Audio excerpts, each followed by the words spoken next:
কৃষকদের জমিতে জলসেচের ব্যবস্থা করে তাদের দ্বিগুণ ফসল এবং দ্বিগুণ আয়ের জন্য অগ্রণী পদক্ষেপ নিয়েছে। তার দ্রুততার সঙ্গে এগিয়ে চলছে। অ্যাসপিরেশনাল এবং এডিসি ব্লকগুলিকে অগ্রাধিকার দেওয়া হচ্ছে।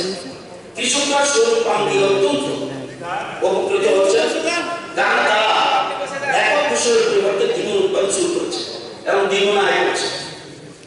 আপনাদের মুশকিল কি জানেন, যখন মেজি টাকা করতো সেই দেখতে দেয় আমাদের বড় গা জ্বালা কেন এসব করছে? সোলার এগ্রিকালচার পাম্প স্থাপনের জন্য জায়গা দরকার। ভোক্তাদের নিজস্ব জমি থাকতে হবে, প্রতি হর্স পাওয়ারের জন্য 2 থেকে 2.5 গাড়ি জমি থাকতে হবে এবং ভোক্তাদের নিজস্ব জলের উৎস থাকতে হবে। যদি জলের উৎস না থাকে তাহলে জলের উৎস তৈরি করার জন্য রাজ্য সরকার ভর্তুকি মূল্যে জলের উৎস স্থাপনের ব্যবস্থা করবে। একটা সোলার পাম্প বসানোর জন্য জমিতে 10 বর্গ মিটার একটা জায়গা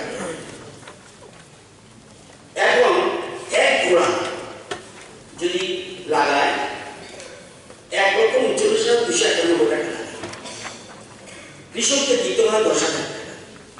2 গোড়া লাগালে 1,77,528 টাকা, কৃষকদের দিতে হয় 15,000 টাকা। 3 গোড়া যদি লাগায় 2,32,563 লাগে, 20,000 টাকা দেয় কৃষক। এই যে প্রকল্পটা পিএম কুসুম প্রকল্প, কমপক্ষে 25 বছরের জন্য নিশ্চিত জলসেচের গ্যারান্টি। এক ফসলের পরিবর্তে অধিক ফসল উৎপাদনের মাধ্যমে আয় যাতে দ্বিগুণ বা তিনগুণ করতে পারে, এটি আমাদের মূল উদ্দেশ্য। প্লাস পয়েন্ট বিদ্যুৎ বিলের কোনো খরচ নাই। সরকার থেকে জলের উৎস তৈরি করার জন্য 1,19,000 টাকা আমরা দিই, কৃষক দিতে হয়। অন্য রাজ্যে কি এই কৃষকদের যে ডিপিং করে এটার জন্য অসাধু কৃষকদের 1,19,000 টাকা। আমরা রাজ্যে আমরা কৃষক থেকে এই টাকা দেই না। টোটাল কি 50% সেন্ট্রাল গভর্নমেন্ট, অন্য রাজ্য তারা 30% সাবসিডি, আমরা দিই 41% সাবসিডি।